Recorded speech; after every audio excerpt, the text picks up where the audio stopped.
প্রেমে হাবুডুবু খেয়েছেন কিন্তু ভালোবাসার মানুষের কল্পনায় ডুবে যাননি, এমন কি হয় নাকি?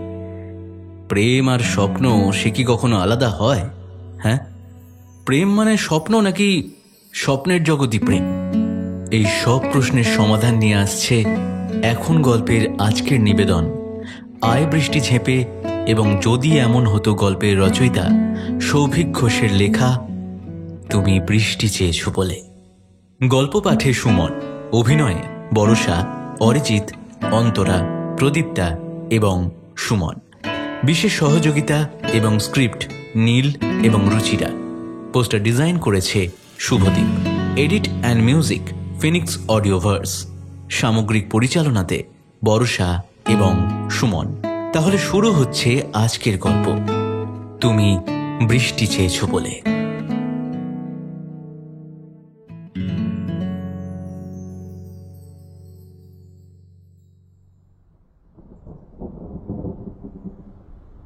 আকাশে খুব মেঘ করেছে, মনে হচ্ছে আজ বৃষ্টি নামবে। রিভা, চলো আমি তোমায় ছেড়ে দিয়ে আসি। ছেড়েই তো দিয়েছ, আমি একাই যেতে পারবো।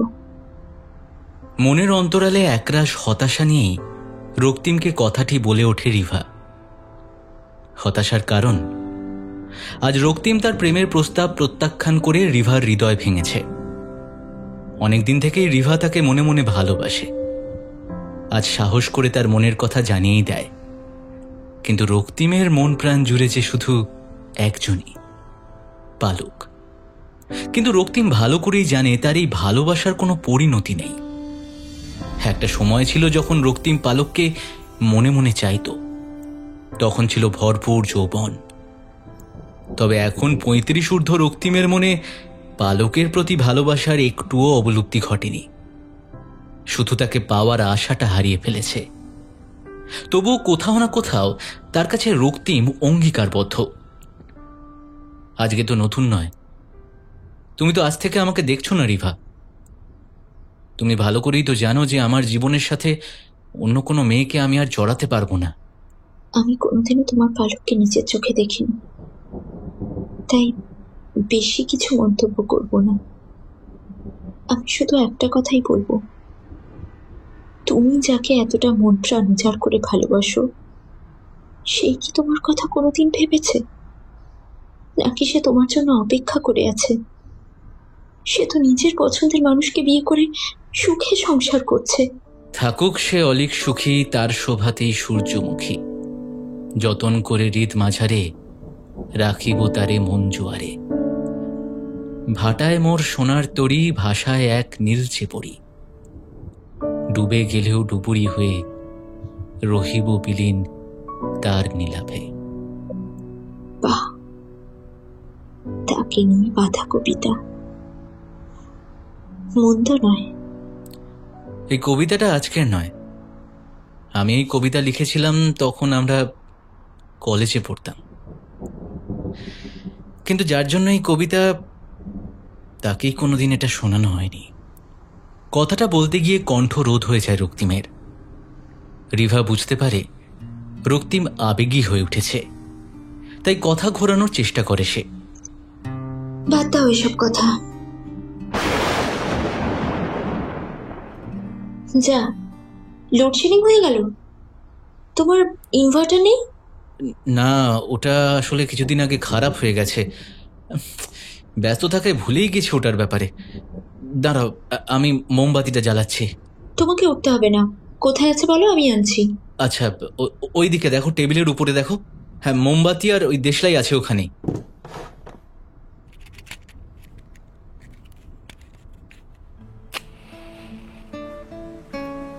ধীরে ধীরে বৃষ্টি শুরু হয়েছে। রক্তিমের বাড়িটা মেন রোড থেকে একটু ভিতরে। কলকাতার বুকে হলেও জায়গাটা বেশ নিরিবিলি। সে একাই থাকে। 4 বছর হলো মা বাবা গত হয়েছেন। হঠাৎ করে লোডশেডিং হয়ে যেতে রক্তিমের কথা মতো রিভা একটা মোমবাতি জ্বালিয়ে নিয়ে এসে টি টেবিলের উপরে রাখে। বৃষ্টিটা বেড়েছে, ঝোড়ো হাওয়াও দিচ্ছে। একটু কমুক, তারপর বেরিও। রিভা জানলা দিয়ে বাইরের বৃষ্টি দেখে তারপর সোফা চেয়ারে রক্তিমের মুখোমুখি বসে। বলছি যে কাজ কেমন চলছে তোমার? ওই চলছে একরকম। তা তোমার অভিমানটা কমেছে নাকি এখনো? বাদ দাও সব। আচ্ছা, তুমি বিয়েটা কবে করছো? রিভা কিছুক্ষণ স্থিরভাবে তাকিয়ে থাকলো রক্তিমের দিকে। রক্তিমের এই কথাগুলো ওকে অনেক বেশি কষ্ট দেয়। বাবা মা ছেলে দেখছে, হয়তো ভালো ছেলে পেয়ে গেলে বিয়েও দিয়ে দেবে। এসব নিয়ে আমি আর ভাবি না, তুমিও আর ভেবো না। রক্তিম বুঝতে পারে রিভার মনের কোণে এখনো লুকিয়ে আছে বেশ খানিকটা অভিমান। সে জানে একজন মানুষের মন ভাঙলে তার কতটা কষ্ট হয়, কিন্তু সে যে অপারক। সে তার জীবনের সাথে নতুন করে আর কাউকে জড়াতে চায় না। কাউকে বিয়ে করে তার সাথে ভালোবাসার অভিনয় করতে করতে একদিন ক্লান্ত হয়ে পড়লে তার মনের অনুভূতিগুলো তার অর্ধাঙ্গিনীর কাছে ধরাও পড়ে যাবে। আর সেই সময়টা আসার থেকে সূচনার আগেই একজনের মন ভাঙা শ্রেয় বলে মনে করে রক্তিম। তবে রিভার অভিমান যাতে কিছুটা কমানো যায় তাই কিছু মজার কথা বলে তাকে স্বাভাবিক করে তোলার চেষ্টা করে। তাহলে রিভা, এই বছর রাখি বন্ধন উৎসবে আমার হাতে রাখি বাঁধবে তো? কি? কথাটা বলার সাথে সাথে নিজেই হেসে ফেলে রক্তিম। রক্তিমের মুখে হাসি দেখে রিভা আরও রেগে যায়। রক্তিম এবার মুখ তুলে রিভার অনুভূতিটা বোঝার চেষ্টা করে। রাগলে তোমাকে বেশ ভালোই লাগে, আর তাছাড়া এই মোমবাতির আলো আর তোমার রাগ একটা ডেডলি কম্বো। কাটা খায় নুনের ছিটে দিচ্ছ? আরে বাবা, কিসের নুনে ছিটে? ঠিকই তো বললাম। দেখো, আমি তো তোমার দাদার মতোই। আমার বয়স 36 আর তোমার 27। আমি তোমার থেকে কত বড় বলো তো? ভালো হচ্ছে না কিন্তু। যাক, শেষমেশ আর যাই হোক, রিভার মান অভিমানের পালাটা শেষ হয়েছে। রক্তিম ভালো করেই জানে রিভা ছেলে মানুষ, তাই কিভাবে তার মান ভাঙাতে হয় সে জানে। রক্তিম ছোটবেলা থেকেই যথেষ্ট মেধাবী ছাত্র ছিল। আজ সে কলকাতা শহরের প্রতিষ্ঠিত একজন ডাক্তার।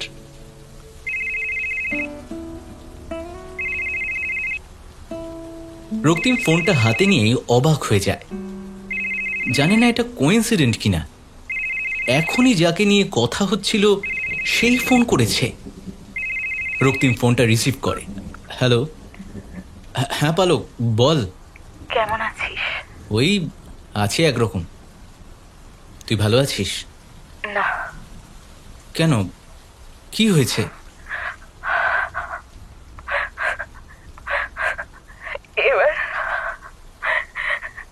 এবার মনে হয় সবকিছু হাতের বাইরে বেরিয়ে যাবে রক্তিম।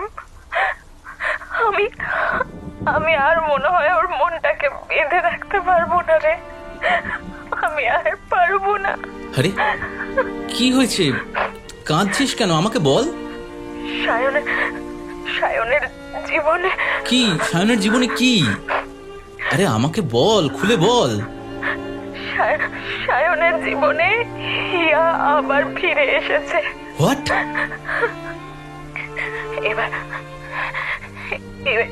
এবার মনে হয় আর কিচ্ছু ঠিক হবে না রে, আর কিচ্ছু ঠিক হবে না। শোন, তুই একটু শান্ত হ। আচ্ছা, আমি তো আছি, আমি দেখছি কি করা যায়। তুই প্লিজ একটু শান্ত হ। আমি ফোনটা রাখছি। হ্যাঁ, মনে হয় সায়ন বাড়িতে চলে এসেছে। আবার পরে কথা বলবো।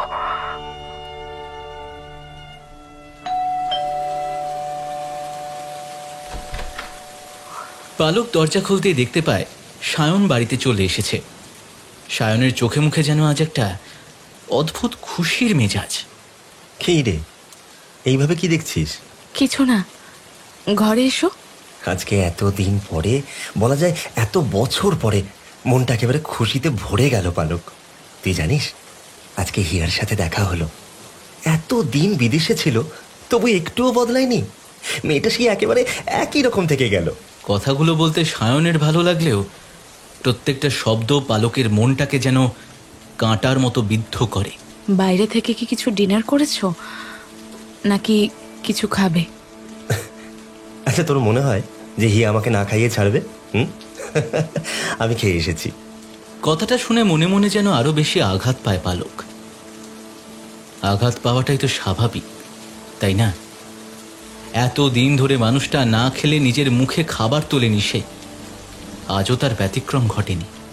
আজকেও সে একইভাবে না খেয়ে বসেছিল সেই মানুষটার অপেক্ষায়। কিন্তু সে আজকে তার প্রাক্তনকে পেয়ে তার সাথে কোনো এক রেস্তোরাঁয় নৈশভোজ সেরেছে। পালকের মনের উতাল পাতাল যেন আর বাঁধ মানে না। সে ভালোভাবেই বুঝতে পারে তার প্রতি সায়নের ভালোবাসাটা ফুরিয়ে যাচ্ছে। আজও সে হিয়াকে ভালোবাসে। হয়তো এবার সময় এসেছে নিজের জায়গা ছেড়ে দেবার। কথাগুলো ভাবতে ভাবতেই চোখের কোণে জল এসে যায় তার। পালক, তোর সাথে আমার কিছু গুরুত্বপূর্ণ কথা আছে। বলো। ঠিক আছে মা, আজকে থাক মা, অনেক রাত হয়ে গেছে। তাছাড়া আমার খুব ঘুমও পাচ্ছে। কালকে বলবো, হ্যাঁ? Good night. পালক নিশ্চিতভাবে জানে না কালকে সায়ন তাকে ঠিক কি বলতে চলেছে। তবে এইটুকু বুঝতে পারে, যাই বলুক না কেন তা নিশ্চয়ই সায়নের জীবনে আলোড়ন সৃষ্টি করবে আর তার জীবনে বিষাদ। সায়ন লেমন টি খেতে খুবই ভালোবাসে, তাই প্রতিদিনের মতো আজকেও পালক তার জন্য লেমন টি বানিয়ে নিয়ে যায়। দেখে সায়ন সবেমাত্র ঘুম থেকে উঠেছে। একটু চোখ কচলে বলল, আজকেও তুই লেবু চা করে নিয়ে এসেছিস? আমি তো ভাবলাম, যাই হোক, থ্যাঙ্কস। হঠাৎ থ্যাঙ্কস কেন? আজকে তো নতুন নয়, আমি তো এতগুলো বছর ধরে প্রতিদিনই লেমন টি করছি। আজকে হঠাৎ নতুন করে? না, আসলে প্রতিদিন আর আজকের দিনটা একটু আলাদা। কিছু বলতে চাও? বস এখানে। পালক খাটে এসে বসে। সায়ন কিছুক্ষণ ওর দিকে তাকিয়ে থেকে বলে, দেখ পালক, আমার মনে হয় আমাদের আর একসাথে থাকা উচিত হবে না। আন্দাজ করেছিলাম এরকমই কিছু একটা বলবে। নতুন জীবন শুরু করতে চাও, তাই তো?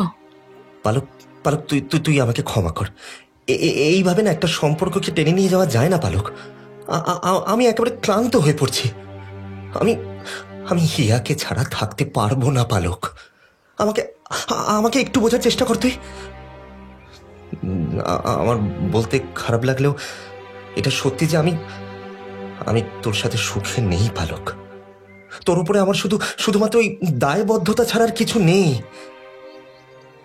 জানি তোর এই কথাগুলো শুনতে খুব খারাপ লাগছে, কিন্তু কিন্তু এটা আমাকে বলতেই হবে। পারলে আমাকে ক্ষমা করে দিস পালক। আমার মনে হয় আমাদের ডিভোর্সটা তাড়াতাড়ি হয়ে যাওয়াটাই ভালো। এতে অন্তত 3টে জীবন বেঁচে যাবে। কথাগুলো বলেই চায়ের কাপটা টেবিলে রেখেই ঘর থেকে বাইরে বেরিয়ে বাড়ির ছাদে উঠে আসে সায়ন। ছাদে উঠেই হিয়াকে ফোন করে। Hello, good morning. Good morning. এত সকাল সকাল ফোন করলে যে? সারা রাত ঘুম হয়নি আমার, শুধু শুধু তোমার কথাই মনে পড়ছিল। দেখ তেরেকে, তুমি যে কি বলো না। আরে না না, আমি আমি একেবারে সত্যি বলছি। জানো, অনেক দিন পর মনটা অনেকটা হালকা লাগছে। শোনো না, একটা রিকোয়েস্ট রাখবে? বলে ফেলো, বলে ফেলো, কি রিকোয়েস্ট? এখন একবার আমার সাথে দেখা করবে প্লিজ? না শুনবো না কিন্তু।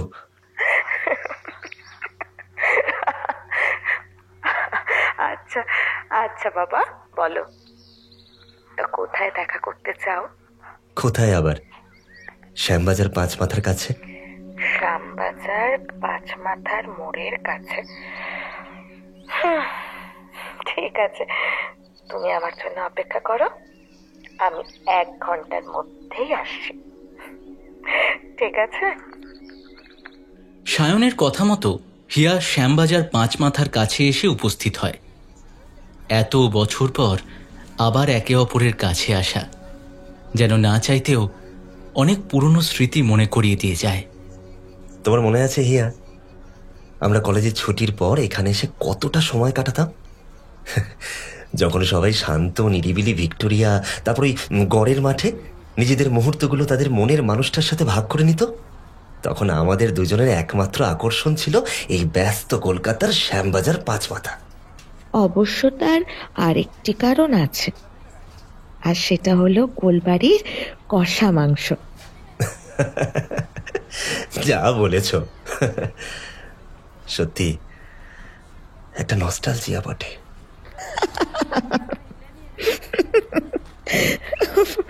সত্যি। আচ্ছা হিয়া, একটা কথা বলবো? হ্যাঁ, বলো।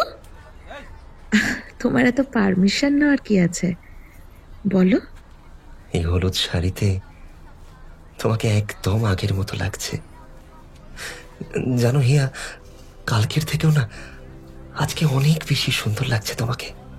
আচ্ছা, তা বুঝলাম। তা কথাটা কি সত্যি, নাকি আমাকে একটু ভাও খাওয়ানো হচ্ছে?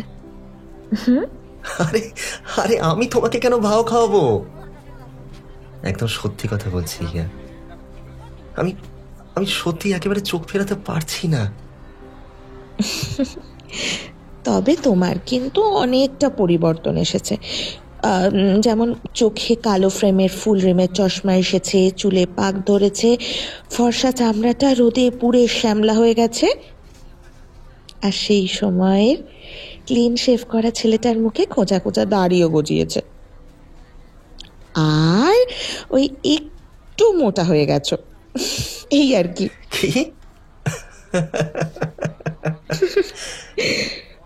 But I must say that you are looking very handsome. এই জিন্সটা পরে আর ব্লু পাঞ্জাবিটাতে তোমাকে জাস্ট ফাটাফাটি লাগছে। হিয়া, তোমাকে একটা কথা বলার জন্য আজকে এখানে ডেকেছিলাম। আমি না আসলে বুঝতে পারছি না যে কথাটা কিভাবে বলবো তোমাকে, বা এখনই বলাটা ঠিক হবে কিনা। এই এক মিনিট। আচ্ছা, তুমি তো এভাবে আমতা আমতা করে কথা বলার ছেলে ছিলে না, যা বলতে স্পষ্ট বলতে। তা এখন এরকম করছো কেন? বলো না, কি বলার আছে বলো। তার আগে একটা প্রশ্ন করবো তোমাকে, তুমি কি এখনো আমাকে আগের মতোই ভালোবাসো? হিয়া কোনো উত্তর দেয় না। সায়নের কথাটা শুনে মাথা নামিয়ে নেয়। হিয়াকে দেখে মনে হয় বেশ অপ্রস্তুতে পড়ে গেছে। হিয়া হিয়া, প্লিজ আমাকে বলো, আমার জানাটা খুব দরকার। হিয়া, তুমি যদি আমাকে জিজ্ঞাসা করো তাহলে আমি বলবো আমি এখনো শুধু তোমাকেই ভালোবাসি। হিয়া, আমি আমি একেবারে ভালো নেই। হিয়া, তুমি বিশ্বাস করো, তোমাকে ছাড়া আমি একেবারে ভালো নেই।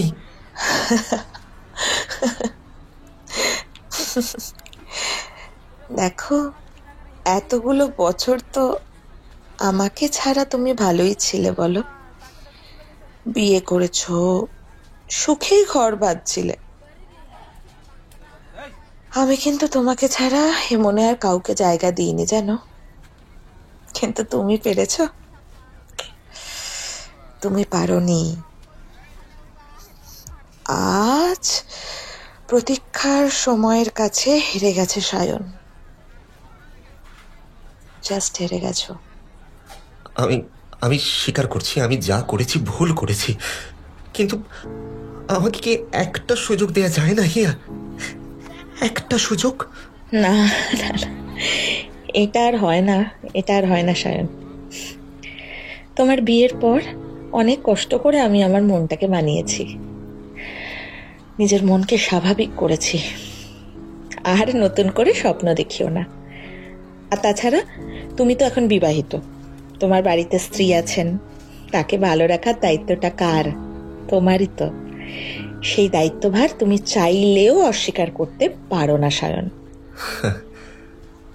আমি আমার স্ত্রীকে ভালো রাখার অনেক চেষ্টা করেছি হিয়া, এতগুলো বছর ধরে ওর সাথে ভালো থাকার অভিনয় করেছি আমি।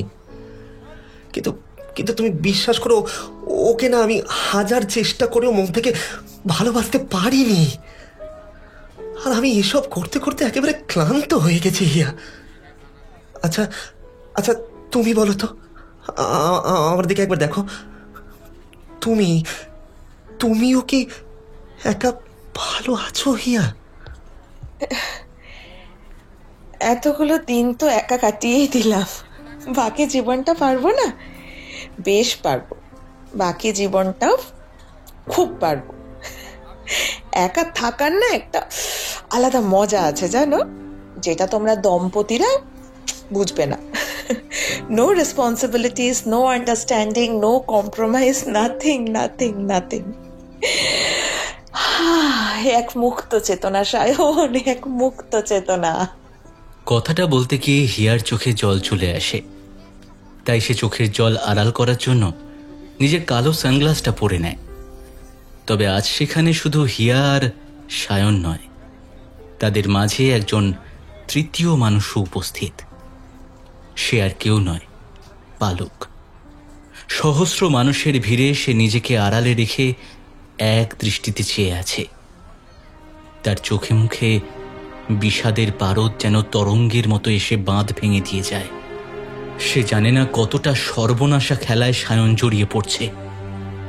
এর থেকে মুক্তি কি কোনোদিনও সম্ভব? এমন ভাবনায় পালকের ভঙ্গুর হৃদয়টা তোলপাড় হয়ে যায়। চোখের কোণে আবেগ মিশ্রিত নোনা জল এসে চোখের কোমল আস্তরণ বন্ধ করে দেয়। তার একটু একটু করে অনেক যত্ন নিয়ে গড়ে তোলা সংসারটা যে ধূলিকণায় রূপান্তরিত হচ্ছে। আমি বুঝেছি সায়ন, আমি বুঝেছি জোর করে কিচ্ছু পাওয়া যায় না। আমি বুঝেছি, না হলে এতগুলো বছর একসাথে ঘর করার পরেও আমি যে তোমার গল্পের মীরা হয়েই থেকে গেলাম, রাধার হয়ে উঠতে পারলাম কই। দূরে দাঁড়িয়েই পালক হাওয়ায় ভাসানো কথাটা বলে ওঠে। সে জানে ওই দূরে দাঁড়িয়ে থাকা সায়নের কাছে এই বার্তা কোনোদিনই পৌঁছবে না। সে এখন তার রাধার ভালোবাসায় মগ্ন হয়ে আছে। ওই যে বাংলায় একটা প্রবাদ আছে না, নদীর একুল ভাঙে তো অকুল করে। এটা তোমার অভিমানের কথা হিয়া। তুমি যে এই জীবন নিয়ে কতটা সুখী সেটা তোমার চোখের কোণে লুকিয়ে থাকা জলই প্রমাণ করে দেয়। সেটা শুধু একটা রঙিন চশমা দিয়ে আড়াল করা যায় না হিয়া। হিয়া দ্রুত চোখের জল মোছার চেষ্টা করে, কিন্তু তার আবেগী মুহূর্তটা তার হারিয়ে ফেলা মনের মানুষের কাছে ধরা পড়ে যায়। নিজেকে আর কত রকম ভাবে লুকোবে তুমি? অভিনয়টা তুমি পারো না হিয়া, কিন্তু অভিনয়টা তো আমি পারি। জানি আমি একটা ভুল করে ফেলেছি, মস্ত বড় ভুল। পালককে বিয়ে করাটা আমার জীবনের একটা মস্ত বড় ভুল ছিল হিয়া, আমি জানি সেটা।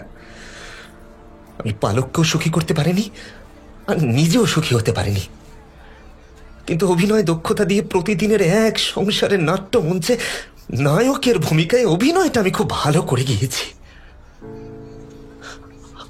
আমি আর পারছি না হিয়া, আমি আর পারছি না।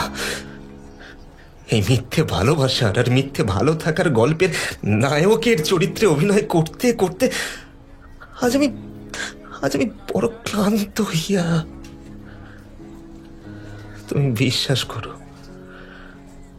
এবার আমার একটু অবসর চাই, আর তোমাকে আমার এই অবসর জীবনের সাথী হিসেবে আমি চাই হিয়া।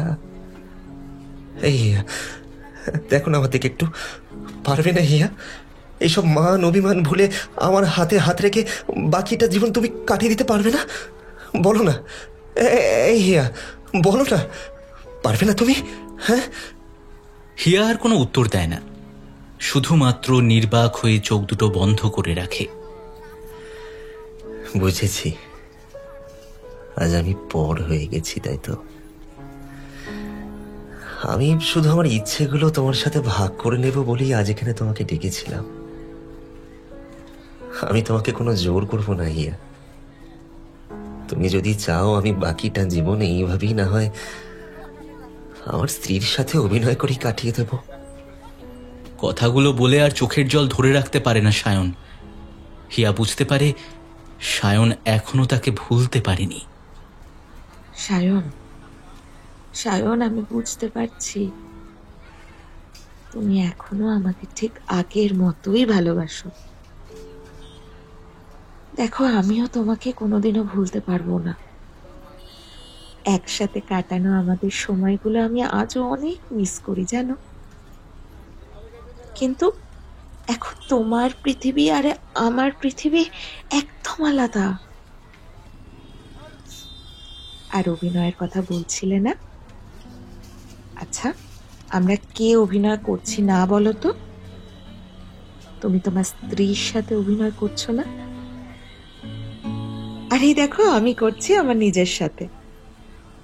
মনের মধ্যে কত কষ্ট লুকিয়ে রেখেও তাও হেসেই চলেছি। এটা নিজের সাথে নিজের অভিনয় নয়? কত মানুষ আছে সায়ন, তারা নিজের পরিবারের মুখে দুমুঠো খাবার তুলে দেওয়ার জন্য তাদের কর্মজীবনে অনেক অপ্রিয় মানুষের সাথে প্রতিনিয়ত অভিনয় করছে। অভিনয় করতে হচ্ছে সায়ন। এই পুরো পৃথিবীটা একটা রঙ্গমঞ্চ। আর এই আমরা এক একজন রঙ্গমঞ্চের অভিনেতা অভিনেত্রী। কথাগুলো শোনার পর সায়ন স্তব্ধ হয়ে যায়। মুখ ফুটে যে কিছু বলবে তার ভাষা খুঁজে পায় না। দূরে দাঁড়িয়ে থাকা পালকের মোবাইল ফোনটা হঠাৎ বেজে উঠল। ব্যাগ থেকে মোবাইলটা বের করে দেখে রক্তিম ফোন করেছে। ফোনটা রিসিভ করে পালক। হ্যালো। বল। এখন কি অবস্থা? সবকিছু ঠিক আছে তো? না, সবকিছু আরো জটিল হয়ে যাচ্ছে রে রক্তিম। পালক, তুই মনটাকে শান্ত কর। আচ্ছা, তার আগে বলতো, এত গাড়ির আওয়াজ হচ্ছে কেন? তুই এক্স্যাক্টলি কোথায় আছিস? আমি শ্যামবাজার 5 মাথার মোড়ের সামনে দাঁড়িয়ে আছি। ওখানে এখন কি করছিস তুই? কি আর করব, সায়ন এখানেই তো ওর সাথে দেখা করতে এসেছে, আর তাই আমি ওকে ফলো করে এসেছি। দূর থেকে ওদের দেখছি। সায়ন কি বলছে? আজকে সকালে সায়ন আমাকে বলল ও আমাকে ডিভোর্স দিতে চায়। তারপর বাড়ির থেকে বেরিয়ে এসেছে। আমি ওকে ফলো করে এখানে চলে এসেছি, জানিস। আমি জানি না, আমি সত্যি জানি না সায়ন এই কোন সর্বনাশা খেলায় মেতেছে। রক্তিম, তুই ওকে বাঁচা প্লিজ। রক্তিম, তুই ওকে বাঁচা প্লিজ, ওকে বাঁচা প্লিজ। শান্ত হ, আমি তো আছি নাকি? শান্ত হ। এর আগের বার না এতটা বাড়াবাড়ি হয়নি, জানিস। সেইবার তুই না থাকলে আমি ওকে ভালো করতে পারতাম না, কিন্তু এবার কেন জানি না আমার মনে হচ্ছে ও নাগালের বাইরে চলে যাচ্ছে। আমি জানি না যে তুই কতটা করতে পারবি। অন্তত চেষ্টাটা কর রক্তিম। হ্যাঁ, তুই চেষ্টাটা কর। আমি সারা জীবন তোর কাছে কৃতজ্ঞ হয়ে থাকবো। আমি সারা জীবন তোর কাছে কৃতজ্ঞ হয়ে থাকবো। Please Raktim, please please please. সেই মুহূর্তের হঠাৎ মেঘবর্ষণ জানান দিয়ে যায় খুব তাড়াতাড়ি বৃষ্টি নামবে। কালো মেঘে আকাশ অন্ধকার হয়ে যায়। সায়ন একবার আকাশের দিকে তাকাতেই অনুভব করে সে আকাশ নয়, নিজের কল্পনার আয়নায় যেন নিজেকেই দেখছে। এক আবেগ মাখানো হাসি খেলে যায় তার মুখে।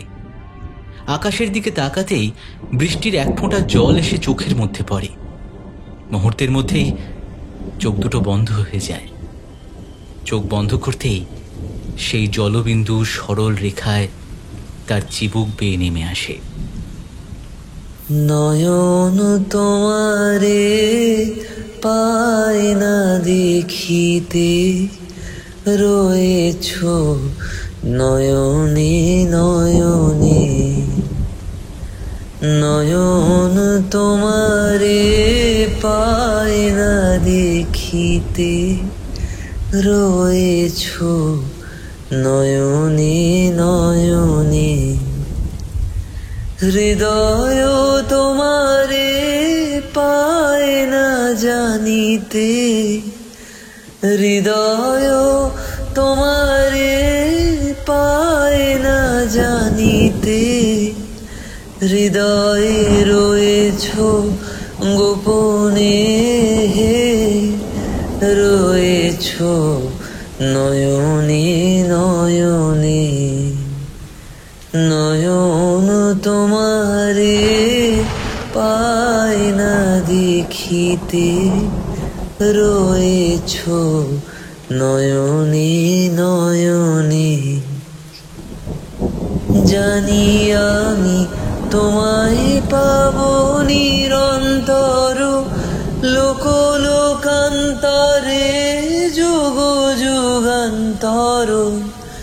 জানি আমি তোমায় পাবো নিরন্তর, লোক লোকান্তরে যুগ যুগান্তর। তুমি আর আমি মাঝে কেহ নাই, কোনো বাধা নাই ভুবনে। রয়েছ নয়নে নয়নে। নয়ন তোমারে পায় না দেখি। সায়ন চোখ খুলেই দেখতে পায় হিয়া আর তার সামনে নেই। এদিকে বৃষ্টি নেমেছে অঝরে। নয়ন তোমারে পায় না দেখিতে, রয়েছ।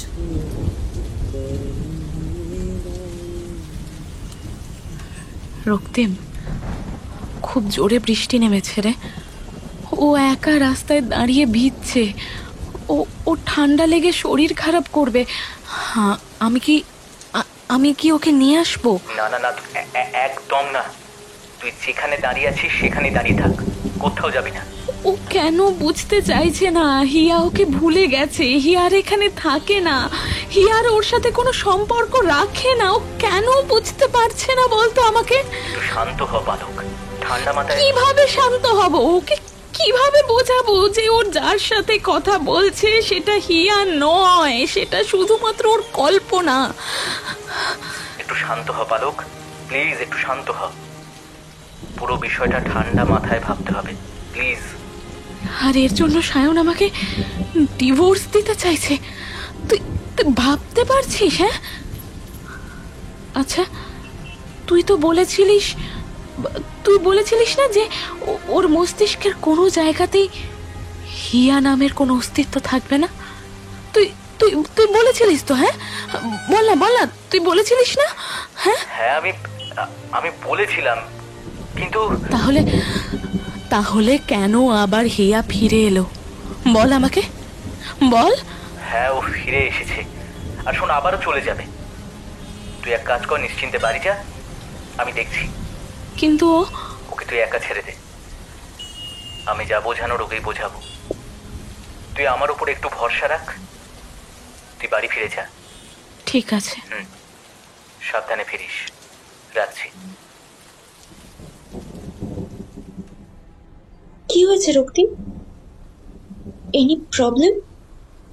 রক্তিমকে চিন্তিত অবস্থায় দেখে প্রশ্ন করে রিভা। Are you okay? হ্যাঁ, আমি ঠিক আছি। একটু জল। কথাটা বলতেই রিভা তার ব্যাগ থেকে জলের বোতলটা বের করে দিল। এক ঢুক জল খেয়ে রিভার দিকে তাকিয়ে বলল, খুব জল তেষ্টা পেয়েছিল। এবার তো বলবে কি হয়েছে? নন্দনের কাছে রিভার আঁকার এক্সিবিশনে এসেছিল রক্তিম। এখান থেকেই বেরিয়ে যেতে হবে কাজে। আগের দিন রাত্রে এক্সিবিশনের আসার আমন্ত্রণপত্রই দিতে গেছিল রিভা। রিভার সাথে রক্তিমের পরিচয়ও হয় কোনো এক এক্সিবিশনেই। বরাবরই সে আর্টের প্রতি দুর্বল, ঘর ভর্তি নানান শৈল্পিক কাজ। রক্তিম কিছুক্ষণ চুপ করে থেকে একটা গভীর দীর্ঘশ্বাস নিয়ে বলল, সমস্যা সমস্যা অনেক বড় সমস্যা। বলো, আমি কিছু হেল্প করতে পারি? হেল্প করতে গেলে যে তোমাকে আমার মতো সাইকোলজিস্ট হতে হবে। মানে? পালকের বরের প্রাক্তন প্রেমিকা বিদেশ থেকে ফিরে এসেছে। কি আশ্চর্য! এটা তুমি কি করতে পারো? আমাকেই তো করতে হবে। মানেটা কি? মানে এটাই যে পালকের বরের প্রাক্তন প্রেমিকা বাস্তবে ফিরে আসেনি, পুরোটাই সায়নের কল্পনা, পুরোটাই পালকের। কথাটা বলে থেমে গেল রক্তিম। কিছু যেন বলতে গিয়েও বলতে পারল না। কি বলছো কি? রক্তিম কিছুক্ষণ চুপ করে তাকিয়ে রইল রিভার দিকে। অনেক কিছু মনে পড়ে যাচ্ছে। নিজেকে একটু গুছিয়ে নিয়ে বলল, আসলে সায়ন যাকে ভালোবাসতো সে অনেক আগেই মারা গেছে। এই আঘাতটা সায়ন মেনে নিতে পারেনি। সে মনে প্রাণে বিশ্বাস করে যে হিয়া বিদেশে চলে গেছে, একদিন নিশ্চয়ই ফিরে আসবে। তারপর থেকে মাঝে মধ্যেই ওর কল্পনায় হিয়া ফিরে আসে, ওকেও হ্যালুসিনেট করে। এটা এক রকমের মানসিক সমস্যা। এটা তো আগে কখনো বলনি। এতদিন তো সবকিছুই স্বাভাবিক ছিল, আমিও বুঝতে পারিনি যে আবার এরকম হবে। আর পালকের কি বলতে গেলে? আচ্ছা, সায়ন কি করে, মানে কি কাজ করে? ছাড়ো ছাড়ো, বাদ দাও ওসব। আচ্ছা শোনো, আমি এখন আসি, বুঝলে? একটা ইম্পর্টেন্ট কাজ ফেলে এসেছি, রাতে কথা হবে। কথাটা বলি রক্তিম হন হন করে বেরিয়ে যায়। রক্তিমের এমন ব্যবহার আশা করেনি রিভা, তাই একটু খারাপ লাগে তার। রক্তিম কি সায়নের প্রতি জেলাস? না হলে তার নাম করতেই এইরকম ব্যবহার করলো কেন? অবশ্য যদি তাই হতো তাহলে কি সায়নকে সুস্থ করে তোলার জন্য রক্তিম এত ভাবত? কিছুতেই বুঝতে পারে না সে। আর্ট এক্সিবিশন থেকে ফিরে এসে বই নিয়ে পড়েছে, কিছু বিষয় একটু ঝালিয়ে নিতে হবে। এমন সময় কলিং বেল বেজে ওঠে। রক্তিম দরজা খুলে দেখে দরজার ওই পারে পালক দাঁড়িয়ে আছে। তুই এখানে? চলে এলাম। আচ্ছা আচ্ছা, আয় আয়। আমি যে তোকে বাড়ি যেতে বললাম, তুই এখানে চলে আসলি কেন? মনটা ভালো নেই রে রক্তিম, খুব হতাশ লাগছে। সায়নের পরে তুই একমাত্র মানুষ যাকে আমি আমার মনের কথা বলতে পারি। আজ অনেকদিন পরে এলি আমার বাড়িতে। ইস, ঘরটা তো একদম অগোছালো করে রেখেছিস দেখছি। কি আর হবে, একা মানুষ, বাদ দে। বিয়েটা করলি না কেন রক্তিম? আসলে ভালোবাসার মানুষটাকে বোঝাতেই পারলাম না যে তাকে আমি কতটা ভালোবাসি। সেই কলেজ জীবন থেকে শুনছি তোর ভালোবাসার মানুষের কথা, কোনোদিন তো চোখে অবধি দেখলাম না রে। যাক ছাড় ওসব কথা, বাদ দে। তুই তোর কথা বল। কি আর বলবো রক্তিম, সবই তো জানিস, তোর ভরসায় আছি আর কি। আমার বিশ্বাস, জানিস, আমার বিশ্বাস যে তুই ওকে আবার আগের মতো সুস্থ করে তুলবি, আবার আগের মতো আমার সায়নকে তুই সুস্থ করতে পারবি। দেখ পালক, তুই নিশ্চিন্তে থাক, আবার সায়নকে আমি তোর কাছে ফিরিয়ে দেব। প্রমিস? প্রমিস করছি, তোর সায়নকে তোর কাছে তোর মনের মতো করেই ফিরিয়ে দেব আমি। শান্তি, তোর কথা শুনে মনটা একটু হালকা হলো রে। রক্তিমের কথা শুনে পালকের মুখে হাসি খেলে যায়। তোকে অনেক অনেক থ্যাঙ্কস। শুধু থ্যাঙ্কস, আর কিছু না? তুই কি চাস বল? আমি জাস্ট মজা করছি।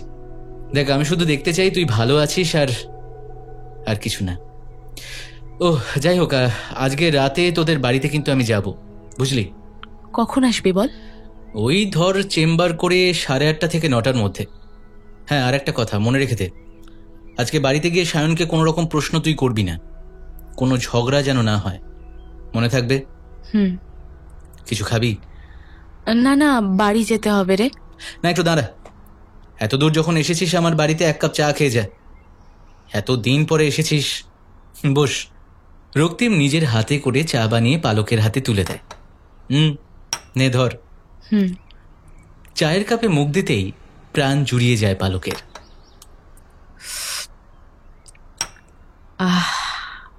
বাহ, তুই তো বেশ সুন্দর চা বানাস। আমি না এত সুন্দর চা করতে পারি না, জানিস। আচ্ছা, তুই বিয়েটা করলি না কেন বলতো? তোর বউ তোর এই হাতের চায়ের থেকে কিন্তু বঞ্চিত হয়ে গেল, জানিস। হাসছিস কেন?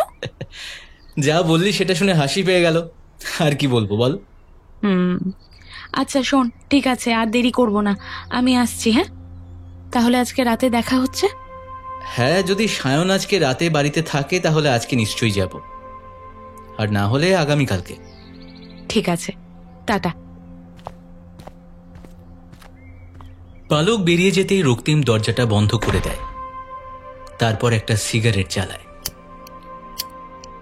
চিন্তা করতে থাকে কত তাড়াতাড়ি কিভাবে সবকিছু স্বাভাবিক করে তুলবে। রক্তিম ভালো করেই জানে ব্যাপারটা অতটা সহজ নয়, কিন্তু তাকে যে করতেই হবে। যে করেই হোক তার ভালোবাসার মানুষটার জন্য তাকে এটা করতেই হবে। কথা মতোই ঠিক রাত 9টার সময় রক্তিম পালকের বাড়িতে পৌঁছয়। আসছি। পালক দরজা খুলে দেখে রক্তিম চলে এসেছে। আয়। সায়ন কোথায়? পাশের ঘরে আছে। ঠিক আছে, শোন, তুই এখানে থাক, আমি ওর সাথে কথা বলে আসছি। আর আমি যদি না ডাকি তাহলে কিন্তু আসবি না, কেমন? ঠিক আছে। রক্তিম সায়নের ঘরের দিকে এগিয়ে যায়। আসতে পারি? সায়ন, কিরে, কি খবর, কেমন আছিস? কথাটা বলে রক্তিম ঘরে ঢুকে দরজাটা বন্ধ করে দেয়। পালক ডাইনিং রুমে একটি সোফায় বসে অপেক্ষা করতে থাকে। এইভাবে প্রায় 1 ঘন্টা কেটে যায়, এখনো দরজা খোলে না। পালকের মনটা অস্থির হয়ে ওঠে। রক্তিম তার অনুমতি ছাড়া ঘরে প্রবেশ করতে বারণ করেছে, তাই বন্ধ ঘরের দরজা নক করার সাহস পায় না। তবু রক্তিমের প্রতি তার ভরসা আছে। সে ভালো করেই জানে রক্তিম যা করবে সেটা তার ভালোর জন্যই করবে। কথাগুলো ভাবতে ভাবতেই ওইদিকে দরজাটা খুলে যায়। ঘর থেকে বেরিয়ে আসে রক্তিম। কি বুঝলি রে? ও ও ভালো হয়ে যাবে তো? কাল থেকে তুই এক নতুন সায়নকে দেখতে পাবি। সত্যি? এই আসতে বল, সায়ন শুনতে পাবে যে। তবে কিছু বিশেষ শর্ত আছে। কি শর্ত? দেখ, আজকে রাতে তুই আর সায়নের সাথে দেখা করবি না। কেন? কেন ওর উত্তরটা কালকেই পেয়ে যাবি। আজকে আর দেখা করবি না। এখন সায়ন ঘুমাবে। কালকে সকাল 6টার সময় প্রিন্সেপ ঘাটের কাছে তুই চলে যাবি। সায়ন ঠিক 6:30টার সময় তোর সাথে প্রিন্সেপ ঘাটে দেখা করবে। তুই সকালে ওকে ঘুম থেকে তুলবি না, কিন্তু ও ঠিক ওখানে চলে যাবে। আর আমি ওই জায়গাটাই বললাম কারণ প্রিন্সেপ ঘাট তোর বাড়ির থেকে একদম কাছে। কালকে কালকে সবকিছু ঠিক হয়ে যাবে তো রে? হ্যাঁ বল না, সব ঠিক হয়ে যাবে? তুই আমাকে বিশ্বাস করিস তো? আমার ওপর একটুও ভরসা নেই? আমি কি বললাম? তুই কালকে তোর সায়নকে অন্যভাবে দেখবি। আর একটা কথা মনে রেখে দে, আজকে রাতের ফ্লাইটে হিয়া ইউএসএ ফিরে যাচ্ছে। সায়ন এটাই জানে। আর কালকে যখন সায়ন তোর সাথে দেখা করতে আসবে তখন তুই একবারও হিয়াকে তোদের মধ্যে আসতে দিবি না। সায়ন নিজেও তোর কাছে হিয়ার নাম আর করবে না। শুধু এটা জেনে রেখে দে, আগামীকাল ভালো কিছু হবে। আর আগামীকালকে আমি ঠিক 6টার সময় প্রিন্সেপ ঘাটে অপেক্ষা করব। আচ্ছা শোন, আর দেরি করছি না, বাড়ি গিয়ে একটা কাজ আছে। কথাটা বলেই পালকের বাড়ি থেকে বেরিয়ে পড়ে রক্তিম।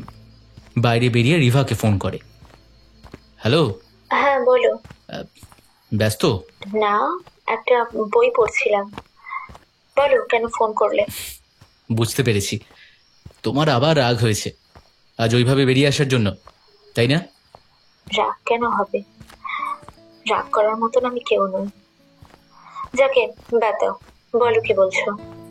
আচ্ছা শোনো না, বলছি কালকে 6টার সময় একবার প্রিন্সেপ ঘাটে যাবে। কেন? আসবে কিনা বলো না, আসলে তোমায় কিছু আমার বলার আছে। আর সাথে একজনের সাথে পরিচয় করিয়ে দেবো। ও, সন্ধে 6টা? না, সকাল। এত সকালে? প্লিজ রিভা, আমার জন্য একদিন? তোমায় কিছু বলার আছে। আর আর কাল সকালটা খুব ইম্পর্টেন্ট। শোনো, আমি গাড়ি নিয়ে তোমার বাড়ির সামনে অপেক্ষা করব। তোমার বাড়ি থেকে তোমাকে পিক আপ করবো। 5:30টার মধ্যে রেডি থেকো, কেমন? Okay, good night. Good night.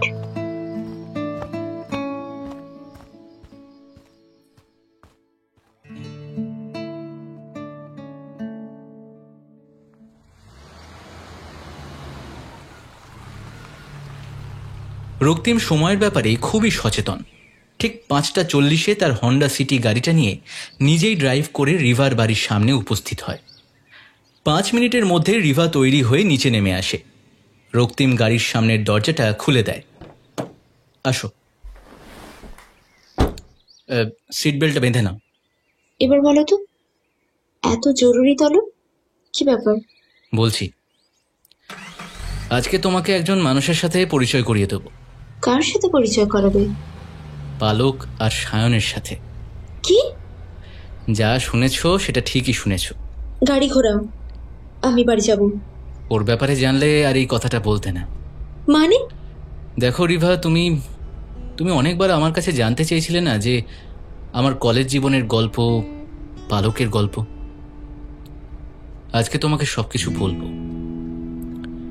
আমি, সায়ন আর পালক একই কলেজে পড়াশোনা করেছি। আমার ডিপার্টমেন্ট ছিল সাইকোলজি, সায়নের আর পালকের ছিল কেমিস্ট্রি। আমরা একে অপরের খুব ভালো বন্ধু ছিলাম। তোমাকে তো আগেও বলেছি যে আমি পালককে ভালোবাসতাম, নিজের থেকেও বেশি ভালোবাসতাম। কিন্তু পালকের কাছে আমার প্রতি কোনো অনুভূতি কোনোদিনই দেখিনি। আমাকে সে ভালোবাসতো, তবে সেটা বন্ধু হিসেবে। কেউ আমার নামে খারাপ কিছু কথা বললে পালক প্রতিবাদ করত। ও মনে প্রাণে আমাকে খুব কাছের বন্ধু বলেই মনে করত, আর সেটা অবশ্য এখনো করে। ও ভালোবাসতো সায়নকে, কিন্তু আমি জানতাম সায়ন কোনোদিন পালককে ভালোবাসেনি, ভালোবাসতে পারেনি। সায়নের মন প্রাণ জুড়ে ছিল আমাদেরই কলেজের একটি মেয়ে, হিয়া। হ্যাঁ, এটা তো কালকেই বললে। শুরু থেকেই বলছি, তার বেশ কিছু কারণ আছে। বলো, কিন্তু প্লিজ তার আগে এসিটা বন্ধ করে দাও, খুব শীত করছে। এত সকালে এসির হাওয়া খাওয়ার অভ্যেস নেই আমার। আচ্ছা বেশ। রক্তিম এসিটা বন্ধ করে গাড়ির জানলাগুলো খুলে দেয়। তারপর আবার বলতে শুরু করে তার কথা। পালক জানতো না যে সায়ন এই কলেজেরই অন্য একটা মেয়েকে ভালোবাসে। তাই অনেক আশা নিয়েই একদিন সায়নকে প্রপোজ করে। কি কি বললি তুই?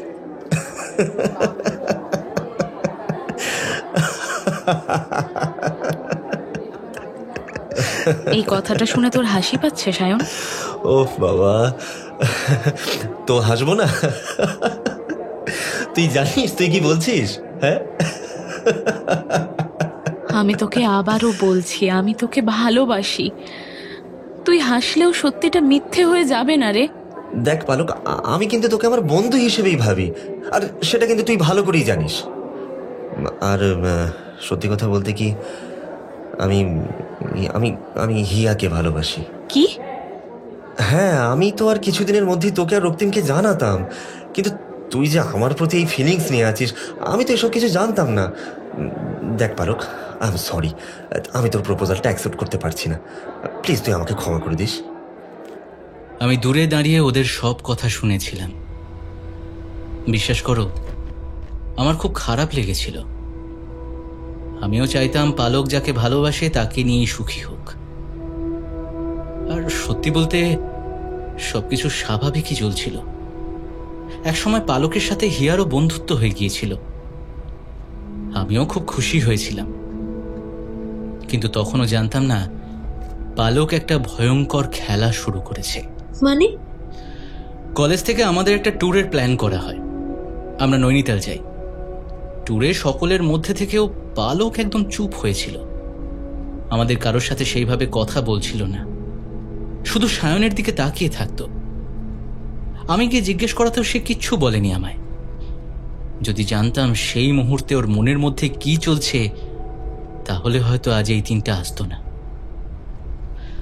সেদিন রাত্রে ডিনারের পরে সকলে যখন আড্ডায় মশগুল, সেই সময় হঠাৎ করেই সায়নের খুব ঘুম পায়। সে আমাদের বলে সে ঘুমোতে যাচ্ছে। সারাদিনের ট্রাভেলে ক্লান্তি আসা খুবই স্বাভাবিক, আমরা এই ব্যাপারে বেশি মাথা ঘামাইনি। সায়ন রুমে চলে যাওয়ার 15 মিনিট বাদে পালক ফ্রেশ হতে উঠে যায়। তারপর প্রায় 15 মিনিট বাদে সে ফিরে আসে। চোখে মুখে অদ্ভুত তৃপ্তি ছিল সেদিন। সেদিনের সেই 15 মিনিট আগামীতে সকলের লাইফ চেঞ্জ করে দেয়। কি হয়েছিল? আসলে সেদিন পালক সায়নকে খাবারের সাথে ঘুমের ওষুধ খাইয়েছিল। ওর ঘুম আসাতে রুমে চলে যেতে সবার অলক্ষ্যে রুমে গিয়ে ওর সাথে শারীরিক সম্পর্কে জড়ানোর নাটক করে আর মুহূর্তগুলো একটা ক্যামেরায় বন্দি করে। ঘুমের ঘোরে থাকা সায়ন কিচ্ছু বুঝতেও পারে না। 1 মিনিট, সায়ন জানতে পারলো না? তাহলে তুমি কি করে জানলে? একটা সময় পালকই সব স্বীকার করেছিল আমার কাছে। সব বলছি তোমায়। আচ্ছা, তারপরে কি হলো? তারপর একদিন হিয়াকে পালক সব ছবিগুলো দেখিয়ে দিয়েছিল। তোকে একটা কথা বলার আছে হিয়া। হ্যাঁ পালকদি, বলো। তুই সায়নকে কতটা ভালোবাসিস? নিজের থেকে মনে হয় অনেকটা বেশি, জানো। তার ঠিক বলে বোঝাতে পারবো না তোমায়। আচ্ছা, হঠাৎ এই কথাটা বলছো কেন গো পালকদি? তোর একটা সত্যি কথা জেনে নেওয়া ভালো। জানি তোর এই কথাটা শুনে খারাপ লাগবে, তাও আমাকে সত্যিটা বলতেই হবে। সায়ন তোকে নয়, আমাকে ভালোবাসে। কি? তুই এই কলেজে আসার অনেক আগে থেকেই ওর সাথে আমার সম্পর্ক। শুধু আমি ওকে একবার চ্যালেঞ্জ করেছিলাম যে কলেজে আমি ছাড়া অন্য কোনো মেয়ে সায়নকে পাত্তা দেবে না। তোকে প্রেমের জালে ফাঁসিয়ে সায়ন প্রমাণ করেছিল যে ওকে অন্য মেয়েরাও পাত্তা দেয়। তাই জন্যই তোর সাথে ওর সম্পর্ক হওয়ার পর সায়ন তোর সাথে আমাকেই পরিচয় করিয়ে দিয়েছিল। এই দেখ না, আজকে সায়ন কলেজে আসেনি। ওর শরীরটা খুব একটা ভালো নেই, হয়তো আরো 2-3 দিনও আসবে না। তাই জন্যই তোকে জানিয়ে দিলাম। আমি বিশ্বাস করি না, আমি এটা বিশ্বাস করি না। বোকা মেয়ে। বেশ, তোকে একটা জিনিস দেখাচ্ছি। হ্যাঁ, এই নে, এই ছবিগুলো দেখ, ভালো করে দেখ। পালক ওর সাথে সায়নের অন্তরঙ্গ মুহূর্তের ছবিগুলো হিয়াকে দেখিয়ে দেয়। সায়নকে বড্ড ভালোবাসত মেয়েটা। সেই আঘাতটা সহ্য করতে না পেরে সেই দিন রাত্রেই হিয়া আত্মহত্যা করে। হোয়াট? তুমি যে বলেছিলে হিয়া বিদেশে থাকে? রিভা, আমাদের জীবনে অনেক কিছুই ঘটে যা আমাদের মধ্যে নিয়েই চলতে হয়। আমি তোমায় বলতে চেয়েও বলতে পারিনি। পালকের এই ভুল আমি কোথাও প্রকাশ করতে পারিনি, তাই সেদিন মিথ্যে বলেছিলাম। এই ঘটনার পরে পালক মানসিকভাবে অসুস্থ হয়ে পড়েছিল। বাইরে বেরোতে পারতো না, কারোর সাথে কথা বলতো না, শুধু আমাকেই সবকিছু বলেছিল। আমি তো এটা চাইনি রক্তিম। হ্যাঁ, আমি এটা চাইনি। তবে এটা কেন হলো? হ্যাঁ, আমি কখনোই চাইনি একটা নিষ্পাপ মেয়ের জীবন এইভাবে শেষ হয়ে যাক। আমি আমি আমি আমি আমি বুঝতে পারিনি রক্তিম। আমি বুঝতে পারিনি। আমি বুঝতে পারিনি হিয়া নিজেকে এইভাবে শেষ করে দেবে। আমাকে আমাকে আমাকে মেরে ফেল রক্তিম, আমাকে মেরে ফেল, আমাকে মেরে ফেল। আমি তো শুধু সায়নকে পাওয়ার আশায় এমন করেছিলাম। আমি এটা চাইনি, আমি এটা চাইনি রক্তিম, আমি এটা চাইনি। তুই আমাকে মেরে ফেল, তুই আমাকে মেরে ফেল রক্তিম, তুই আমাকে মেরে ফেল। পালক, যেটা হওয়ার হয়ে গেছে। না, আমার বেঁচে থাকার কোনো অধিকার নেই রক্তিম। পালক, তুই নিজেকে আমার বেঁচে থাকার কোনো অধিকার নেই, আমার বেঁচে থাকার কোনো অধিকার নেই। পালক, শান্ত হ প্লিজ। আমার বেঁচে থাকার কোনো অধিকার নেই।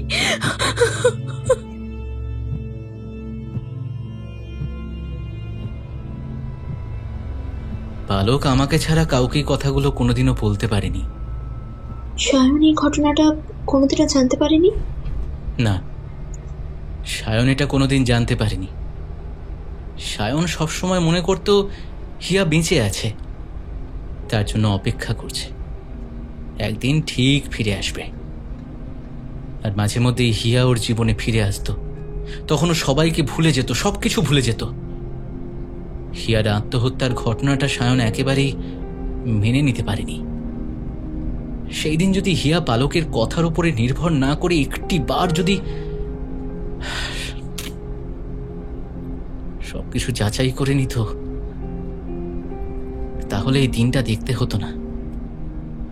হিয়াকে আমি যতটুকু চিনতাম, যতটুকু বুঝতে পেরেছিলাম, হিয়া খুবই ইনোসেন্ট একটা মেয়ে ছিল। আচ্ছা, সায়নকে কি আর কোনোভাবেই সুস্থ করা যাবে না? সেটা একটু পরেই পরিষ্কার হয়ে যাবে। এসে গেছি, নামো। রক্তিম প্রিন্সেপ ঘাটের কাছে এসে গাড়িটা থামায়। বাহ, বেশ তাড়াতাড়ি চলে এলাম তো। মোটেও তাড়াতাড়ি নয়, বরং একটু দেরিই হয়েছে। কথা বলতে বলতে আসছিলাম, তাই তোমার তাড়াতাড়ি মনে হয়েছে। রক্তিম গাড়িটা একটা গাছতলার সামনে পার্কিং করে রিভার সাথে প্রিন্সেপ ঘাটের ভিতরে প্রবেশ করে। আজকে সকালটা বেশ সুন্দর, তাই না রক্তিম? এই, চা খাবে? একটু পরে। যাই হোক, তা তোমার পালক আর সায়ন কোথায়? রক্তিম ভালো করে চারদিকে দেখে নিয়ে বলে, এতক্ষণে তো চলে আসার কথা। কটা বাজে দেখো তো। 6:20। এতক্ষণ তো চলে আসার কথা, হয়তো আশেপাশেই কোথাও আছে। তাহলে ফোন করে দেখো না, কোথায় আছে জেনে যাবে। না না না, ফোন করা যাবে না। ওরা এখন মূল্যবান সময় কাটাচ্ছে। চলো আমরাই বরং ঘুরে দেখি। তা ওরা ওদের টাইম মতো স্পেন্ড করুক, ওদের মধ্যে এখন যাওয়ার কি দরকার? বললাম তো, কিছুক্ষণের মধ্যেই সব উত্তর পাবে। রিভা, শুধু মনে রেখো আমি একজন সাইকোলজিস্ট। যখন যেটা করছি ভেবেই করছি। আমার ওখানে থাকাটা দরকার। আমি দূর থেকে দেখব। আর হ্যাঁ, তোমার মনে হতে পারে যে আমি তোমাকে কেনই বা এখানে এত সকালে নিয়ে এলাম। নিয়ে আসার আসল কারণ তোমাকে এখনো কিন্তু আমি বলিনি। কি? আচ্ছা, তুমি চা খাবে বলছিলে না? চলো, ওইখানে চা বসেছে, এসো। কিছুটা দূরে চায়ের দোকান দেখে সেই দিকে এগিয়ে যায় রক্তিম। দাদা, দুটো লেবু চা দেখি। তুমি লেবু চা খাও? তবে আমার থেকেও বেশি ভালোবাসে সায়ন। কলেজের ছুটির পরে আমি আর সায়ন প্রত্যেক দিন লেবু চা খেতাম। যাই হোক, তা তোমার পালক আর সায়ন আদৌ আসবে তো নাকি? ওরা এসে গেছে। তুমি কিভাবে এত নিশ্চিত হচ্ছ? নিশ্চিত হওয়ার পরেই এখানে চা খেতে এসেছি। নাও চাটা ধরো। আমি দূর থেকে দেখেছি ওরা ওই দিকে আছে, আর পালকের মুখের হাসি বলে দিচ্ছে ওদের মধ্যে মান অভিমান মুছে যাচ্ছে। নিজের ভালোবাসার মানুষটাকে হয়তো দূর থেকে অনুভব করা যায়। রক্তিমও তার ব্যতিক্রম নয়। সে দূর থেকে দেখতে পায় গঙ্গার পাড়ে একটি সিমেন্টের বাঁধানো চেয়ারে বসে পালক তার সায়নের ভালোবাসায় মগ্ন হয়ে আছে। আজকে পালককে দেখে রক্তিমের সেই কলেজ জীবনের দিনগুলোর কথা মনে পড়ে যায়। কাঁচা হলুদ রঙের শাড়িতে আর খোলা চুলে পালককে আগের মতোই দেখাচ্ছে। আমাকে কথা দাও সায়ন, কোনোদিন আমাকে ছেড়ে যাবে না তো? তোর পাগলি, এই পাগলটা সব সময় শুধু তোরই থাকবে। হ্যাঁ, কালকে রক্তিম যদি না আসতো তাহলে হয়তো আমি অনেক বড় একটা ভুল করে ফেলতাম। পালক, এই পালক, বিশ্বাস কর পালক, আমি এখন থেকে শুধু তোর কথাই ভাববো, আর কারোর কথা ভাববো না। আর এখন থেকে আর কেউ আমাদের আলাদা করতে পারবে না। সত্যি? হ্যাঁ রে, সত্যি বলছি আমি। সত্যি সত্যি সত্যি, একেবারে 3 সত্যি। I love you Sayan, I love you, I love you so much. Love you too Palak, I love you too. বেশ কিছুদিনের হতাশা কাটিয়ে পালকের মনটা আবার আনন্দে ভরে ওঠে। সায়নকে আবার কাছে পেয়ে নিজের চোখের জল ধরে রাখতে পারে না। সায়ন তাকে ভালোবাসার কথাটি বলার পরেই পালক ওকে জড়িয়ে ধরে। এক টুকরো উষ্ণ চুম্বন পালক এঁকে দেয় তার সায়নের কপালে। আসো রিভা, ওই যে দূরে বসে আছে দেখতে পাচ্ছ, পালক আর সায়ন। কে? ওই হলুদ শাড়ি পরা মেয়েটা? হুম। তোমরা কি মজা করছো নাকি বলো তো? কেন? উনি কার সাথে কথা বলছেন? ওখানে তো কেউ নেই। তোমার বন্ধু সায়ন কোথায়? সায়নকে দেখতে পাচ্ছ না? না। ঠিকই বলেছ, আমিও সায়নকে দেখতে পাচ্ছি না, কিন্তু পালক ঠিক দেখতে পাচ্ছে ওর সায়নকে। কি? যা শুনছো সেটাই সত্যি। আসলে সায়ন নয়, পালক মানসিক রোগের শিকার। মানে? হিয়া সুইসাইড করার পর সেই আঘাত সায়ন সহ্য করতে পারেনি। ও হিয়ার ডেড বডি দেখতে আসেনি, আমরাও জোর করিনি। ও বিশ্বাসই করতো না হিয়া নেই। অদ্ভুতভাবে নিজেকে ও ঘরবন্দি করে ফেলল, সবার সাথে দেখা করা বন্ধ করে দিল। আমরা গেলেও ও কথা বলতো না, হিয়ার প্রসঙ্গ তুলতেই চাইতো না। আমরাও কখনো জোর করিনি, ভেবেছিলাম ধীরে ধীরে সব ঠিক হয়ে যাবে, কিন্তু ভুল ছিলাম। ভিতরে ভিতরে সায়ন গোমরাতে থাকে, ও আরো নিজেকে সবকিছু থেকে আলাদা করে নেয়। কারোর সাথে কথা বলতো না, কোথাও যেত না, ঘরের মধ্যে চুপ করে বসে থেকে নিজের সাথে কথা বলতো। বারবার ফোন নিয়ে ঘাঁটতো, অ্যাজ ইফ যেন কারোর ফোনের অপেক্ষা করছে। তার অদ্ভুত এক বিশ্বাস তৈরি হয়েছিল যে হিয়া বিদেশে চলে গেছে, কিন্তু একদিন সে অবশ্যই ফিরে আসবে। আর সায়নের মা বাবা? না, সায়নের জীবনে কেউ ছিল না। ছোটবেলাতেই বাবা মাকে হারিয়েছিল সে। সত্যি বলতে ওর জীবনে আমরা কিছু বন্ধু আর হিয়াই ছিল সবকিছু। পালক সায়নকে খুব ভালোবাসতো। ও জানতো যে ওর জন্যই আজ হিয়া চলে গেছে, ওর জন্যই সায়নের এই অবস্থা। মনের ভিতরে কাটা ঘায়ের মতো যন্ত্রণা নিয়ে সে প্রতিনিয়ত মরতে থাকলো। ওর মনের কথা শুধুমাত্র আমি জানতাম। জানো রিভা, বিবেক যন্ত্রণা বড় যন্ত্রণা। এদিকে সায়নের মানসিক অবস্থার অবনতি হতে শুরু করে, সে হিয়াকে হ্যালুসিনেট করতে শুরু করে। আমি তখন ওকে দেখতে থাকলাম। ও কিছুতেই ওষুধ খেত না। একদিন পালক এসে সব ভার নিজের ঘাড়ে তুলে নিল।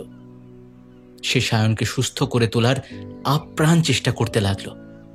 ওর ফ্ল্যাটে গিয়ে ঘর গোছানো থেকে শুরু করে রান্না করে খাওয়ানো, সময় ওষুধ খাওয়ানো, সায়নকে চান করিয়ে দেওয়া, সব সব করত। এক নামহীন সংসারে জড়িয়ে পড়েছিল পালক। কিন্তু যখন ওকে দেখতাম, একবারের জন্য মনে হয়নি সে এতে অখুশি। এটাই যেন ওর কাছে পরম পাওনা ছিল। এদিকে মেয়ের এই কাজ ওর বাবা মায়ের ঘোরতর অপছন্দ ছিল। তুমি বিশ্বাস করবে না, বাড়ির সাথে সমস্ত রকম সম্পর্ক ত্যাগ করে বেরিয়ে আসে শুধুমাত্র সায়নকে ভালো রাখবে বলে। ও একটা স্কুলে চাকরি নিয়েছিল, ভালোই চলছিল সবকিছু। সায়নও একটু একটু করে ভালো হয়ে উঠছিল। ধীরে ধীরে ওদের মধ্যে একটা নাম না জানা সম্পর্ক তৈরি হয়ে যায়। পালককে দেখে আমার ভালো লাগতো। সায়নের প্রতি ওর ভালোবাসা দেখে নিজের মনের মধ্যে জমে থাকা ওর প্রতি ভালোবাসাকে আমি লুকিয়ে নিয়েছিলাম। এদিকে সায়ন ধীরে ধীরে সুস্থ হয়ে উঠছিল। যেন ওদের মধ্যে রসায়নও জমে উঠেছিল। ঠিক হলো ওরা বিয়ে করবে। প্রবল ঝড়ের পরে যখন পৃথিবী শান্ত হয়ে ওঠে, আকাশ পরিষ্কার হয়ে জ্যোৎস্না ছড়িয়ে পড়ে, ঠিক সেইভাবেই ওদের দুজনের জীবনটাও সেজে উঠেছিল। কিন্তু বলে না, কর্মফল বিষম বস্তু, যা এই জীবনেই পেয়ে যেতে হয়। আর কিছু কিছু মানুষের সুখ থাকে ক্ষণিকের। তাই হলো, নিজেদের মধ্যে কিছু সেলফি তুলে একে অপরের ছবি দেখতে দেখতে দুর্ভাগ্য চক্রে পালকের মোবাইলে নৈনিতালে সায়নের সাথে অন্তরঙ্গের ছবি দেখতে পেয়ে যায় সায়ন। সাথে দেখতে পায় হিয়ার সাথে তখনকার হওয়া কিছু চ্যাট। এক ঝটকায় সবকিছু পাল্টে যায়। তুমুল ঝামেলা করে সায়ন মোবাইল ফেলে বেরিয়ে যায় বাড়ি থেকে। আমরা বন্ধুরা অনেক খুঁজেছিলাম, পাইনি ওকে। থানায় জানানো হয়, অনেক খোঁজাখুঁজির পর ওর খোঁজ পাওয়া যায় 2 দিন বাদে বাবুঘাটের কাছে, তবে মৃত। জলে ডুবে ফুলে ফেঁপে ওঠা শরীর ভেসে উঠে ঘাটের চরে আটকে ছিল। যেদিন পালকের স্বপ্ন পূরণের দিন ছিল, যেদিন সে লাল বেনারসিতে সেজে তার ভালোবাসার মানুষকে নিজের করে পেয়ে জীবনটাকে নতুন করে রঙিন করে তোলার অপেক্ষায় ছিল, সেদিনই সে চিরদিনের জন্য জীবন থেকে সব রং হারিয়ে ফেলল। নিজের করা ভুল আর সায়নকে হারিয়ে ফেলার কষ্টে সে পাগল হয়ে গেল। সেদিন থেকে আজ পর্যন্ত নিজেকে বিশ্বাস করায় যে সে সায়নের ফ্ল্যাটে সায়নের সাথে ঘর করছে। পালক মনে করে সায়ন আর হিয়া দুজনেই বেঁচে আছে। পালক মনে মনে সায়নের সাথে সংসার বেঁধেছে। আরও মনে করে হিয়া বিদেশে কোথাও না কোথাও সুখেই আছে। সায়নকেও নিজের স্বামী ভাবে। আসলে ওই ঘটনাটা ওর মন থেকে মুছে গেছে যেন। তবে তবে কল্পনায় পালক সায়নের সাথে সংসার বেঁধেছে ঠিকই, কিন্তু ওর মনের মধ্যে সবসময় একটা ভয় কাজ করে। এই বুঝি হিয়া বিদেশ থেকে এসে সায়নকে তার কাছ থেকে ছিনিয়ে নিয়ে চলে যাবে। এই সংশয়ের জন্যই পালক কল্পনাতেও সায়নকে পুরোপুরি নিজের করে পায় না। ও মনে মনে বিশ্বাস করে যে সায়নের মনটা এখনো হিয়ার কাছেই পড়ে আছে, এবং এটাও ভাবে যে ওর করা অন্যায় লুকিয়ে সায়নকে সে বিয়ে করেছে। সায়ন তার সাথে সুখী নয়, সে হিয়াকে না পেয়ে হতাশ। আরও একটা বিরল ঘটনা পালকের সাথে হয়, যেটা আমি আমার অন্য কোনো পেশেন্টের মধ্যে দেখিনি। কি? পালক নিজের কল্পনাতেই একদিন উপলব্ধি করলো যে সায়ন হিয়াকে না পেয়ে ব্যর্থ প্রেমিক হয়ে মানসিক সমস্যাতে আক্রান্ত। ওয়েট, এটা পালক উপলব্ধি করতো যে সায়ন মানসিক সমস্যায় আছে, কিন্তু পালক নিজেই তো মানসিক রোগে আক্রান্ত। হ্যাঁ, ওর এটাই মনে হয়। পালক নিজেকে একজন সুস্থ মানুষ হিসেবেই ভাবে, আর সেই থেকেই পালকের মনে একটা নতুন ভয় তৈরি হলো, সায়নকে মানসিক রোগ থেকে কিভাবে মুক্ত করবে। তারপর থেকে এই নিয়ে পালকের কল্পনায় দ্বিতীয়বার সায়নের কাছে হিয়া ফিরে আসলো। তবে পালক কিন্তু ভালোভাবেই জানতো যে হিয়া ফিরে আসেনি। ও মনে করতো সায়নের কল্পনায় হিয়া সায়নের কাছেই ফিরে এসেছে। ওই জন্যই পালক বারবার আমার কাছে ছুটে আসতো আর বলতো সায়নকে সুস্থ করে দে। আসলে ও যে নিজে মানসিক রোগে আক্রান্ত সেটা তো জানতো না। অবশ্য না জানাটাই স্বাভাবিক। সেটা অবশ্য একজন মানসিক রোগীর বোঝার কথাও নয়। আসলে সায়নের মস্তিষ্কের ভিতরে হিয়া আসেনি, পালকের মস্তিষ্কের ভিতরেই সায়ন আর হিয়া এখনো বেঁচে আছে। হয়তো হিয়াকে মুছে ফেলা সম্ভব, কিন্তু সায়নকে মোছার চেষ্টা করলে পালককে আর স্বাভাবিক রাখা যাবে না।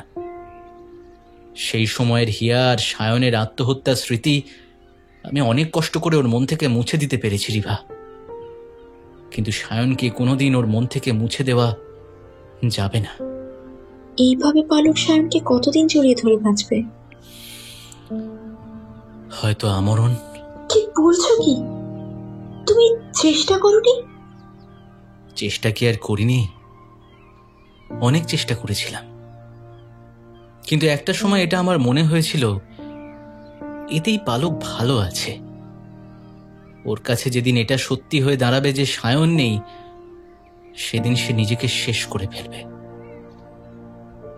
কখনো কখনো কিছু ভয়ঙ্কর সত্যির থেকে হয়তো অবাস্তব মিথ্যে অনেক ভালো।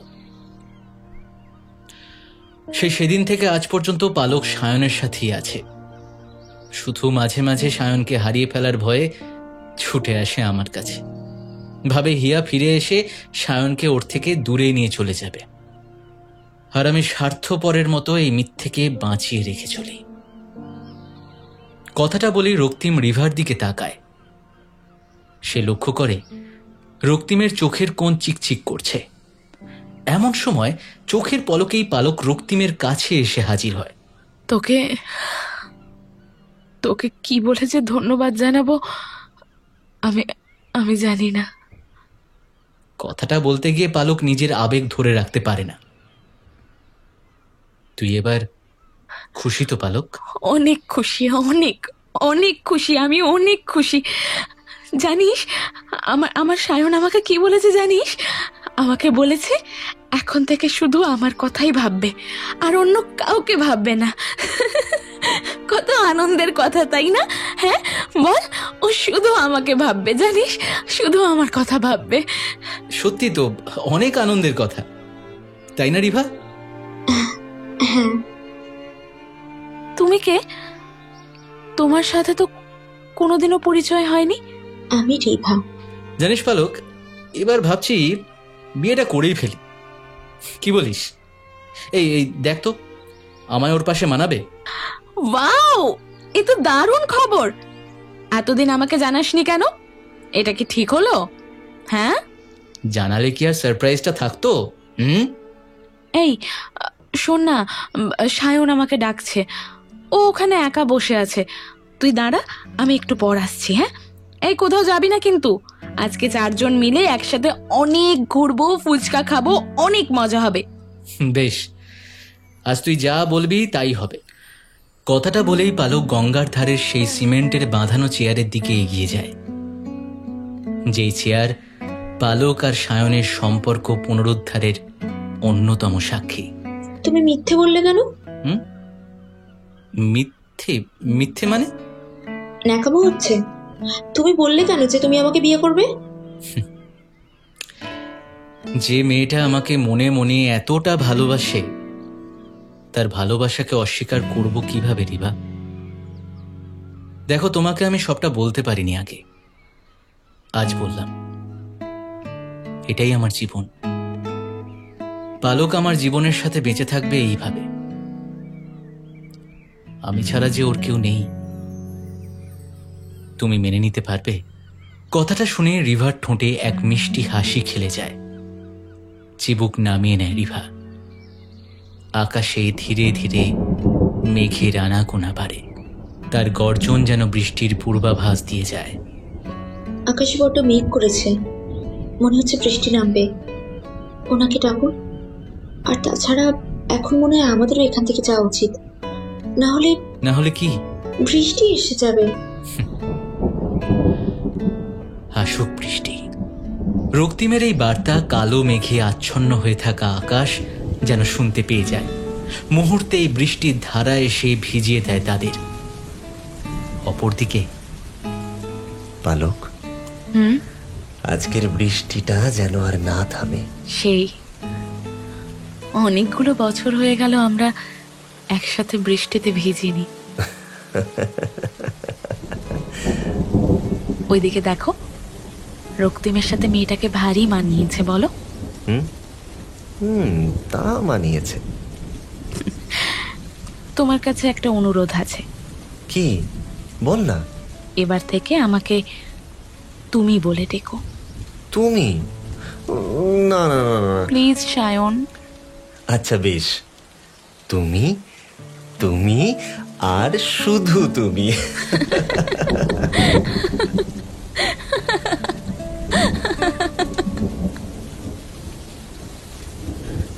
গঙ্গার ধারে এমন বৃষ্টি ভেজা মুহূর্তকে যদি এক ফ্রেমে বন্দি করা যেত, তাহলে হয়তো আমরা এক বিরল দৃশ্যের সাক্ষী হয়ে থাকতাম। সাক্ষী হয়ে থাকতাম অসমাপ্ত দুটো গল্পের সুখের সূচনার। হয়তোবা সাক্ষী হয়ে থাকতাম গঙ্গার ধারে শ্যাওলা পড়া সিমেন্টে নির্মিত ওই চেয়ারের। সাক্ষী হয়ে থাকতাম সেই মানুষটার, যে এতগুলো বসন্ত কল্পনাকে সঙ্গী করেই কাটিয়ে দিল।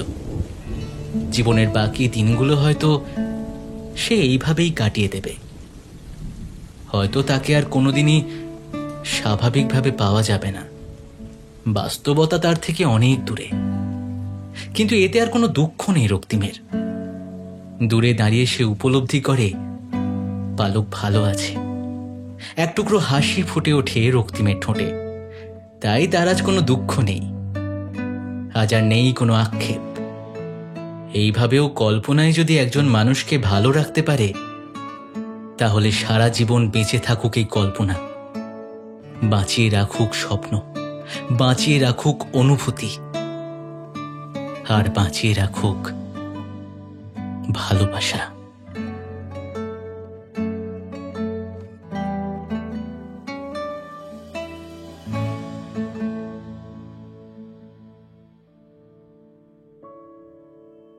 গল্পটি আপনাদের কেমন লাগলো অবশ্যই কমেন্ট করে জানাবেন, আর ভালো লাগলে চ্যানেলটি সাবস্ক্রাইব করতে ভুলবেন না। একটা দারুণ সুখবর রয়েছে আপনাদের জন্য। এখন আপনার লেখা গল্প শুনতে পারেন আমাদের এখন গল্প ইউটিউব চ্যানেলে। আপনার লেখা ভৌতিক, অলৌকিক, সাসপেন্স, থ্রিলার অথবা প্রেমের গল্প পাঠাতে পারেন আমাদের মেলের মাধ্যমে এখন গল্প @gmail.com এই ঠিকানায়। কমপক্ষে 2টি গল্প পাঠাবেন। গল্পটি অবশ্যই মৌলিক এবং পূর্বে অডিও রূপান্তর হয়নি এমন হতে হবে। গল্পের শব্দ সংখ্যা হবে কমপক্ষে 4000। সাথে পাঠাবেন আপনার একটি ছবি এবং ফোন নাম্বার। আজ আমাদের সাথে ছিল আমাদের বন্ধু চ্যানেল পার্টনার রেনি টেলস। তার চ্যানেলের লিংক ডেসক্রিপশনে দেওয়া রইল। তাহলে দেখা হচ্ছে খুব তাড়াতাড়ি আগামী গল্পে। শুভরাত্রি।